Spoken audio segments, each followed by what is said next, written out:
بسم اللہ الرحمن الرحیم الحمد للہ رب العالمین والصلاة والسلام علی سید المرسلین وعلی آلہ واصحابہ اجمعین اما بعد فاعوذ باللہ من الشیطان الرجیم بسم اللہ الرحمن الرحیم قل یا عباد الذین آمنوا اتقوا ربکم للذین احسنوا فی هذه الدنیا حسنة وارض اللہ واسعة انما یوفى الصابرون اجرهم بغیر حساب قل انی امرت ان اعبد اللہ مخلصا له الدین وَأُمِرْتُ لِأَنْ أَكُونَ أَوَّلَ الْمُسْلِمِينَ قُلْ إِنِّي أَخَافُ إِنْ عَصَيْتُ رَبِّي عَذَابَ يَوْمٍ عَظِيمٍ قُلِ اللَّهَ أَعْبُدُ مُخْلِصًا لَهُ دِينِي فَاعْبُدُوا مَا شِئْتُم مِّن دُونِهِ قُلْ إِنَّ الْخَاسِرِينَ الَّذِينَ خَسِرُوا أَنفُسَهُمْ وَأَهْلِيهِمْ يَوْمَ الْقِيَامَةِ الا ذلك هو الخسران المبين صدق اللہ مولانا العظیم قل یا عبادی آپ میرے بندوں سے کہہ دیجئے کون سے بندے الذین آمنوا جو ایمان لائے محاورتاً یوں ترجمہ کریں گے آپ میرے ایمان والے بندوں سے کہہ دیجئے یہ اللہ تعالیٰ کا اپنے بندوں سے بہت محبت بھرا خطاب ہے آپ میرے ایمان والے بندوں سے کہہ دیجئے اللہ کا بندہ ہونا اور اللہ تعالیٰ کا اپنی طرف نسبت کرنا میرے بندے جیسے ہمارے یہاں اردو میں کہہ دیا جاتا ہے میرا یار میرے دوست اور میری اور آپ کے پاس جو سب سے بڑی اللہ تعالیٰ کی دی ہوئی خوبی ہے وہ صاحب ایمان ہونا ہے اس خوبی سے بلانا ہمارے یہاں کسی کو حاجی صاحب کہہ دو اس کو خوشی ہوتی ہے مجھے اچھے لفظ سے بلانا کسی کو مولانا صاحب کہہ دو قاری صاحب کہہ دو وہ اس پر خوش ہوگا یہاں اللہ تعالیٰ یا عبادی الذین آمنوا یا عبادی الذین آمنوا اصل میں ہے قل یا عبادی اے میرے ایمان والے بندو اتقوا ربکم اپنے رب کا تقوی اختیار کرو اپنے رب کا کیا کرو تقوی اختیار کرو اس بات کو جب تم ایمان لے آئے ہو تو اس بات کو بھی مد نظر رکھو کہ تمہارے رب کو کون سی چیز پسند ہے اور تمہارے رب کو کون سی چیز نا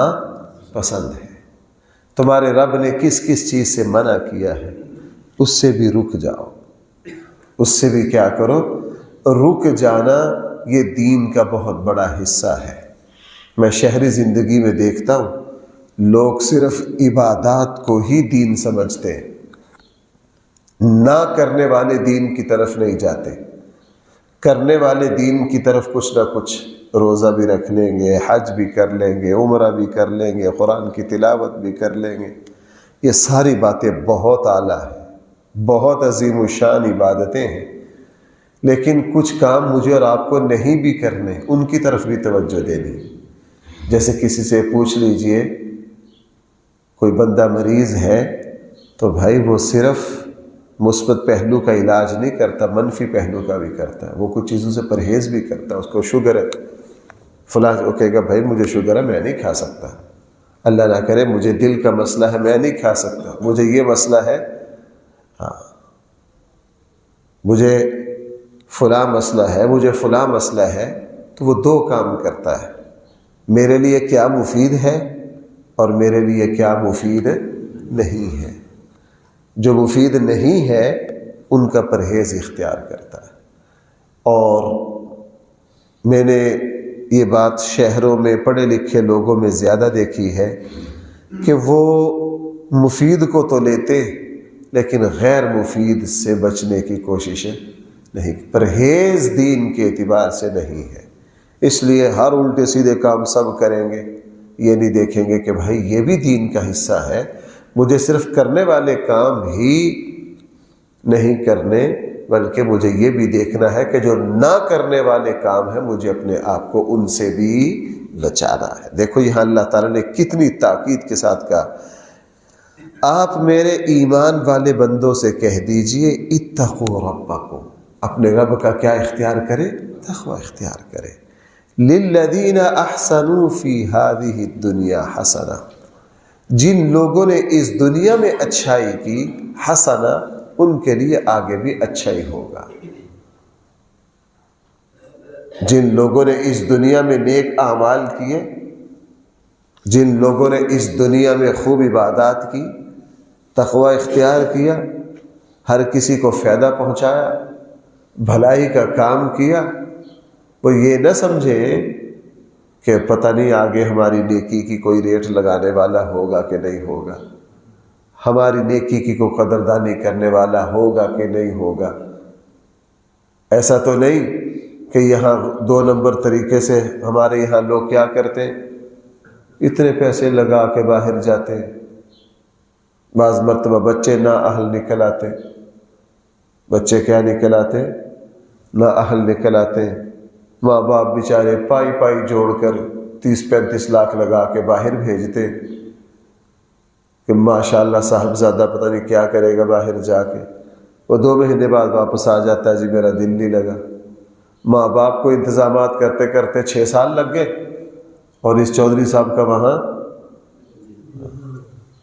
مجھ سے کسی نے پوچھا کہ جی اس طرح بچہ ہے، فلاں ہے، باہر گیا، والدہ نے اس طرح پیسے لگا کے بھیجا ہے گھروں میں کام کر کر کے، وہ کہتا ہے جی مجھے یوں لگتا ہے جیسے کہ مجھے مار دے گا، تو کوئی وظیفہ بتا دو۔ میں کہا اس کا وظیفہ جوتے ہیں، اس کا وظیفہ، جہاں نیت کا فطور ہو وہاں وظیفوں سے کام نہیں چلتا۔ لوگ چاہتے ہیں بگڑے ہوئے کو بھی بس وظیفے سے ٹھیک کرتے، پتہ نہیں وہ کون سی بلا ہے وظیفہ، وہ کون سی بلا ہے وظیفہ۔ میں نے کہا جی مجھے اس کا کوئی وظیفہ نہیں آتا، یہ صرف نیت کا فطور ہے۔ بندہ صحیح تدبیر کرے، کوشش کرے، پھر کوئی اونچ نیچ ہو چلو کہہ سکتے ہیں کہ کوئی بری نظر ہوگی، کوئی فلاں، کوئی اثرات تھوڑے بہت شیاطینی لینے ہوتی۔ بہرحال قرآن کریم نے ارشاد فرمایا للذین احسنوا، ان لوگوں کے لیے احسنوا فی ہذہ الدنیا حسنہ، جو اس دنیا میں اچھائی کریں گے، حسنۃ ان کے لیے آگے بھی بھائی کیا ہے؟ اچھا ہی ہے۔ وَأَرْضُ اللَّهِ وَاسِعَةٌ، اللہ کی زمین بہت وسیع ہے۔ یہ جو صورت اتری یہ وہ زمانہ تھا، اہل علم کا اندازہ ہے کہ یہ مکی زندگی کا درمیانہ دور ہے، مکی زندگی کا درمیانہ دور ہے۔ حضور علیہ السلام کے اعلان نبوت کو 2-4 سال 6-7 سال ہو چکے تھے، اور آپ کو پتہ ہے کہ یہ جو زمانہ تھا یہ مکی زندگی کا، صحابہ اکرام پر مکہ کی زمین کو تنگ کر دیا گیا تھا، اور اللہ کے نبی صلی اللہ علیہ وسلم نے صحابہ کو بلایا، ایک دن کہا مجھے حبشہ کے بارے میں پتہ چلا ہے کہ وہاں کا جو بادشاہ ہے وہ انصاف پسند اور رحم دل ہے۔ کیا ہے؟ انصاف پسند اور رحم دل ہے، تم ان کی زمین کی طرف ہجرت کر جاؤ۔ تو صحابہ اکرام نے بھائی حبشہ کی طرف 2 ہجرتیں کی۔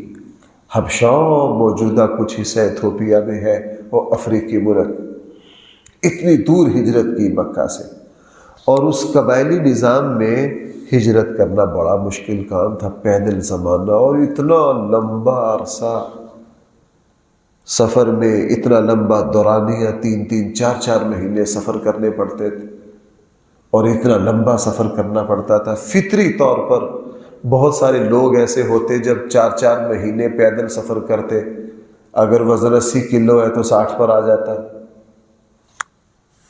اور پھر سب کچھ پیچھے چھوڑ کر جاتے ہیں۔ وہ آج کا زمانہ تو تھا نہیں کہ بین الاقوامی کارڈ جیب میں موجود ہے، بینک بیلنس جو ہے وہ اکاؤنٹ یہاں سے بھی چل رہا ہے، سعودیہ سے بھی چل رہا ہے۔ وہ زمانہ نہیں تھا، کوئی جانتا نہیں تھا۔ تو صحابہ اکرام ظاہر ہے ایک مرتبہ تو سکتے میں آگے ہوں گے کہ اتنی بڑی ہجرت کرنا کیسے ممکن ہے۔ تو اللہ تعالیٰ نے ایک بات ارشاد فرمایا وَأَرْضُ اللَّهِ وَاسِعَةٌ، اللہ کی زمین کیا ہے۔ اور 5ویں پارے میں فرمایا وَمَن يُهَاجِرْ فِي سَبِيلِ اللَّهِ يَجِدْ فِي الْأَرْضِ مُرَاغَمًا كَثِيرًا، جو شخص بھی اللہ کے راہ میں ہجرت کرے گا وہ اللہ کی زمین کو بہت وسیع پائے گا۔ اللہ تعالیٰ تمہارے لیے آسانیاں پیدا کر دے۔ ہجرت مشکل ہوتی ہے، لیکن اگر کوئی بندہ ہجرت کرے اپنے دین کو بچانے کے لیے، اپنی جان کو بچانے کے لیے، کسی جگہ رزق حلال مشکل ہو، وہ کہے میں یہاں رہ کر حرام سے نہیں بچ سکتا، یا میں اپنے دین پر عمل نہیں کر سکتا، یا میری جان کو خطرہ ہے، وہ پھر ہجرت کرے۔ ہجرت کا مرحلہ اس کے لیے مشکل ہو سکتا ہے، لیکن آگے اللہ تعالیٰ کیا کر دیتے ہیں آسان۔ اب یہ صحابہ مکی دور میں ہجرت کر کے گئے، بہت مشکل، جدہ سے اس وقت پرانے بادبانی جو جہاز ہوتے تھے نا، جو ہوا پر چلتے تھے، ان کے ذریعے سفر کیا، آگے ایک جگہ جا کے پھر پیدل سفر کرتے کرتے کرتے ایتھوپیا پہنچے، نجاشی کے پاس پہنچے، مشکلات آئی، لیکن بھائی اس کے بعد پھر ان حضرات نے حبشہ میں بہت اطمینان سے زندگی گزاری۔ مکی سارا دور یہ حضرات حبشہ ہی میں رہے، اور مدنی دور بھی یہ حضرات کہاں رہے؟ حبشہ ہی رہے۔ جب خیبر فتح ہوا جا کر، بھائی جب کیا فتح ہوا؟ خیبر فتح ہوا، اس وقت یہ حضرات سارے جو ہیں یہ حبشہ سے مدینہ منورہ تشریف لائے، تو اللہ نے ان کے لیے آسانی پیدا کر دی۔ خود رسول اللہ صلی اللہ علیہ وسلم مکی زندگی میں مشکل تھا، مدینہ میں جا کے اللہ نے بہاریں لگا دی۔ اور آپ دیکھ لیجئے ہمارے یہاں ہجرت کے دسیوں واقعات ہیں، ہر کسی کو، خصوصاً ہمارے یہاں جو مشکل پیش آتی ہے نا، ایک ہے ہجرت، بھائی میری بات ذرا سننا، ایک ہے اپنا معیار زندگی اونچا کرنے کے لیے، کاروبار کے لیے ہجرت، جو ہمارے یہاں لوگ کرتے ہیں، باہر ملکوں میں جاتے ہیں، کہتے ہیں یار ہجرت کی تو بڑی برکتیں ہمیں تو نہیں ملی، ہمیں تو نہیں ملی۔ یہ کوئی ہجرت نہیں ہے، یہ کوئی ہجرت نہیں ہے۔ ہجرت وہ ہے، خواب ہے بس کہ میں نے اپنے بیٹے کو جی آسٹریلیا بھیجنا ہے، اپنا خواب پورا کرنا، تاکہ میں یہاں یار دوستوں میں بیٹھ کے کہوں جی میرا ایک منڈا آسٹریلیا ہوتا ہے، دوجا فلاں جگہ ہوتا ہے، تیجا فلاں جگہ ہوتا ہے، بڑی بڑی بابا جی باتیں کر سکے۔ یہ کوئی ہجرت نہیں ہے، اور بہت بڑا طبقہ یہ کرتا ہے بس باعث فخر۔ وہ منڈا باہر ہوتا ہے جی، منڈا کدھر ہوتا ہے؟ یہ کوئی فخر والی چیز نہیں ہے۔ مجھے تو اگر کوئی دوست کہہ دے جی مفتی صاحب بیٹا فلاں ملک بھیجنا، دعا کر دیجئے، بالکل نہیں کرتے، بالکل دعا نہیں کرتے۔ ہاں بھائی یہ دعا کرتے ہیں اللہ تعالیٰ آپ کے بیٹے کو عزت دے، اللہ آپ کے بیٹے کو صحت دے، اللہ تعالیٰ آپ کے بیٹے کو عزت والا رزق دے، اللہ اس کو کاروباری برکتیں دے، جو اللہ وہاں دے سکتا ہے وہ یہاں بھی۔ اصل چیزیں تو یہ کوئی مانگنے والی ہے کہ میرا بیٹا امریکہ جائے، یہ چیز مانگنے والی ہے اللہ تعالیٰ ان کو دیندار بنائے، ان کو باعمل بنائے، اللہ ان کو کاروباری برکتیں دے، اللہ تعالیٰ ساری چیزیں بھائی یہاں بھی۔ ہاں لیکن اللہ نہ کرے کسی کو جان کا خطرہ ہو، یا کہیں حلال کا انتظام ہی نہ ہو، دائیں بائیں حرام بکھرا ہوا ہو، بندے کو پتہ ہو کہ یہاں میرے دین کو خطرہ ہے، میرے ایمان کو خطرہ ہے، میری جان کو خطرہ ہے، دنیاوی طور پر آسائش حاصل ہے، وہ پھر اللہ کا نام لے کر بوریا بستر باندھ کے ہجرت کرے، اللہ جل جلالہ اس کو کبھی بھی بے یار و مددگار ہونے نہیں دیں گے۔ قرآن نے یہ بات 3 جگہ بیان کی ہے، فرمایا وَأَرْضُ اللَّهِ وَاسِعَةٌ، اللہ کی زمین کیا ہے؟ بہت۔ إِنَّمَا يُوَفَّى الصَّابِرُونَ أَجْرَهُمْ بِغَيْرِ حِسَابٍ، یقیناً اللہ تعالیٰ صبر کرنے والوں کو بغیر حساب کے ان کا اجر دیں گے۔ یہ وہ لوگ ہیں جن کو ہجرت میں صبر کرنا پڑے گا، تکلیفیں آئیں گی، آزمائشیں آئیں گی، لیکن جو صبر کر جائے اللہ تعالیٰ اس کو اجر دیں گے، وہ اجر گنتی میں نہیں آئے گا، شمار میں نہیں آئے گا۔ اس لیے علماء نے لکھا بھائی صبر کی 3 قسمیں، صبر کی کتنی قسمیں ہیں؟ جو بندہ یہ تینوں کرتا ہو یا تینوں میں سے کوئی ایک بھی کرتا ہو، اس کو اللہ تعالیٰ یہ پورا پورا اجر عطا فرمائیں گے۔ صبر ایک کیا ہے؟ ایک یہ ہے کہ بندہ اطاعت اور فرما برداری پر اپنے آپ کو جمائے مستقل مزاجی کے ساتھ۔ جیسے فجر، اب آگے چھوٹی راتیں شروع ہوں گی، نیند پوری نہیں ہوگی، اور ہمارے پاکستان جیسے ملک میں بجلی کبھی آ رہی ہے اور کبھی جا رہی ہے، مسائل پیدا ہوں گے، پریشانیاں ہوں گی، صبح بندہ اٹھتا ہے، نیند پوری نہیں، جسم تھکا ہوا ہے، لیکن پھر بھی بندہ اپنے آپ کو کھینچ تان کے لا کے صف میں کھڑا کر دیتا ہے۔ یہ اطاعت پر صبر ہے بھائی۔ یہ کیا ہے؟ اس کا بدلہ بھی یہ ہے۔ صبر کی دوسری قسم کیا ہے؟ گناہ سے اپنے آپ کو بچانا۔ گناہ کی طرف طبیعت بھاگ رہی ہے، اور گناہ کرنا بالکل آسان بھی ہے، گناہ کا موقع بھی ہے، کوئی روک ٹوک کرنے والا نہیں ہے، لیکن پھر اپنے آپ کو، اپنے نفس کو کھینچ کر گناہ سے دور کر رہا ہے، اس کو بھی بڑا صبر کرنا پڑ رہا ہے، اس کو بھی کیا کرنا پڑ رہا ہے، اس پر بھی اللہ تعالیٰ بہت اجر دیں گے۔ تیسرا، اللہ نہ کرے کوئی دین اور دنیا کے اعتبار سے کوئی دکھ اور پریشانی آ گئی، وہ اس پر ناشکری نہیں کرتا، بے صبری نہیں کرتا، شکوہ شکایت نہیں کرتا، اس آزمائش میں حوصلے کے ساتھ گزرنے کی، نکلنے کی، کامیاب ہونے کی کوشش کرتا ہے۔ یہ صبر کے 3 درجے ہیں۔ ان تینوں پر فرمایا انما یوفی الصابرون اجرہم بغیر حساب۔ اللہ تعالیٰ ان کو بغیر حساب و کتاب کے اجر دے گا۔ بغیر حساب و کتاب کے اجر کیوں دیں گے؟ ہمیشہ یاد رکھیے، جو چیز اسلام میں جتنی مشکل ہو، جتنی نفس پر بھاری ہو، اللہ تعالیٰ کی طرف سے اتنا ہی اس پر کیا ہوتا ہے؟ فضل۔ صبر کرنا بہت مشکل ہوتا ہے بھائی، صبر کرنا کیا ہوتا ہے؟ بہت مشکل ہوتا ہے، چونکہ صبر کا پتھر وزنی بڑا ہے۔ صبر کا پتھر کیا ہے؟ وزنی بڑا ہے۔ انسان کو اپنے آپ کو کچلنا پڑتا ہے، اپنے جذبات کو توڑنا پڑتا ہے۔ اب دیکھنا، مکی زندگی میں 13 سالوں میں حکم یہ تھا کہ جناب تمہیں کو پتھر مارے اس کا جواب۔ اب حضرت عمر جیسے شیر بندے کو کوئی پتھر مارے اور آگے سے حضرت عمر کچھ نہ کہے، تو بھائی یہ صبر ہے کہ نہیں؟ 13 سال کافروں کی کسی زیادتی کا جواب نہیں دے سکتے۔ صبر کرنا تو بڑی آزمائش ہوتی ہے۔ کیا ہوتی ہے؟ بڑی آزمائش ہوتی ہے۔ صبر پر الیکشن کے دن آئے نا، آپ اپنے آپ پر پابندی لگا لو، کسی سے بحث نہیں کرنی۔ وہ چند دن پہلے ایک دوست لطیفہ سنا رہے تھے، اس نے کہا وزن کم کرنے کے لیے میٹھا نہ کھانے کی جس دن نیت کر لینا، دن میں 6 دفعہ میٹھا سامنے آتا ہے، اور جس چیز کو بندہ بچتا ہے اس سے واسطہ زیادہ پڑتا ہے۔ تو صبر مشکل ہوتا ہے، انسان کو بہت اپنے آپ پر پہرا دینا پڑتا ہے۔ اللہ تعالیٰ کو پتہ ہے وہ ہمارے خالق و مالک ہے، اس لیے فرمایا انما یوفی الصابرون اجرہم بغیر حساب۔ اللہ تعالیٰ نے فرمایا کہ صبر کرنے والوں کو ان کا بدلہ کس طرح دیا جائے گا۔ اور یہ بات تو میں جب بھی صبر کیا کوئی مضمون آتا ہے تو میں وہاں یہ بات عرض کرتا ہوں کہ ہم صبر کا معنی بزدلی سمجھتے ہیں کہ چل یار تو صبر کر، نہیں، صبر بزدلی نہیں ہے، صبر ایک حکمت عملی ہے، صبر ایک تربیت ہے، صبر ایک روحانی قوت ہے۔ بھائی صبر کیا ہے؟ ایک روحانی قوت ہے۔ صبر اللہ تعالیٰ کی مدد کو اپنے ساتھ لینے کا ذریعہ ہے۔ صبر کے اثرات صبر کرنے والے پر بہت اعلیٰ مرتب ہوتے ہیں۔ جو بندہ صبر کا عادی ہو جائے، اللہ تعالیٰ اس کے روحانی اور ظاہری اعصاب کو مضبوط کر دیتے۔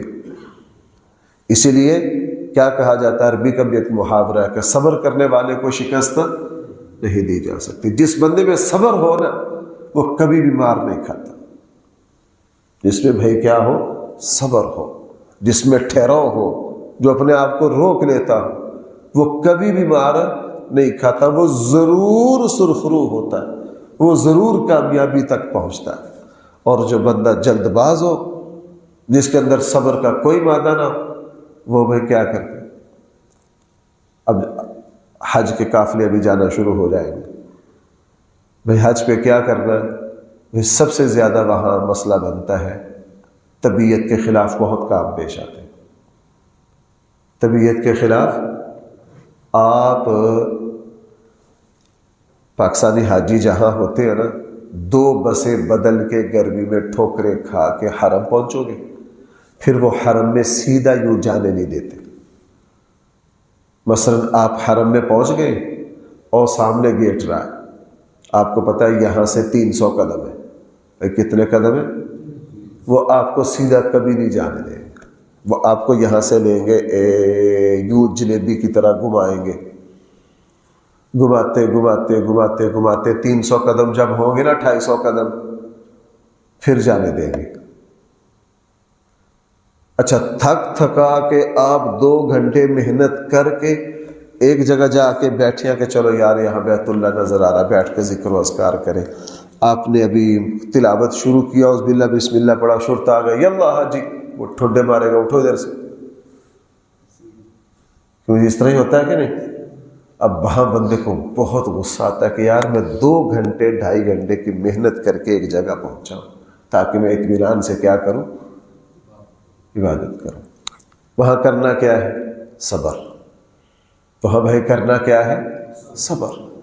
تو صبر جو ہوتا ہے انسان کو بہت ساری مصیبتوں سے بچا لیتا ہے۔ اس لیے جو دوست حج پر جاتے ہیں مرتضیٰ کو نصیحت، بھائی بس ذرا اپنے آپ کو ٹھنڈا رکھنا، اپنے آپ کو کیا رکھنا؟ ٹھنڈا رکھنا۔ خواتین ساتھ ہو، میں نے وہاں بڑے بڑے بدتمیز لوگ دیکھے، خواتین بیچاری بھول جاتی ہیں حرم بہت بڑا ہے۔ اب ہماری عورتیں کون سا بھائی بازاروں میں پھرتی، حرم اتنا بڑا، خواتین کو غلطی لگ جاتی، وہاں میں نے ایسے ایسے، اور یہ جو بابے ہوتے ہیں نا یہ زیادہ وہاں یہ کر رہے ہوتے ہیں۔ خواتین بھول گئی، حرم میں کھڑے گالیاں دے رہے ہیں، لڑ رہے ہیں اپنی خواتین کے ساتھ۔ بھائی کیا ہو گیا؟ کیا پریشانی ہوگی؟ جنوں پتہ ہی نہیں چلتا۔ اور بھائی یہ کون سا کوئی انارکلی کی رہنے والی ہے، سارا دن لاہور پھرتی ہے۔ ہمارے گھر کی شرفا وہاں جن بیچاریوں کو موبائل آن کرنا نہیں آتا، کیوں بھائی؟ حرم اتنا بڑا ہے، اس کے سینکڑوں کے اعتبار سے دروازے۔ تو بھائی صبر جو بات میں عرض کر رہا تھا، وہاں جا کے پتہ چلتا ہے کہ صبر کی جو تربیت ہے یہ آدمی کو بہت زیادہ کیا دیتی ہے؟ فائدہ دیتی ہے۔ بندے کو صبر سے کام لینا پڑتا ہے۔ بہرحال فرمائے انما یوفی الصابرون اجرهم بغیر حساب، اللہ جل جلالہ صبر کرنے والوں کو اجر دیں گے جس کا کوئی شمار اور کوئی حساب نہیں ہوگا۔ اللہ تعالی ہم سب کو صحیح سمجھ عطا فرمائے۔ الحمدللہ رب العالمین والصلاة والسلام علی سید المرسلین وعلى آلہ واصحابہ اجمعین۔ ربنا اتنا فی الدنیا حسنہ وفی الآخرۃ حسنہ وقنا عذاب النار۔ صلی اللہ تعالی علی خیر خلقہ سیدنا مولانا محمد وآلہ واصحابہ اجمعین برحمتک یا ارحم الراحمین۔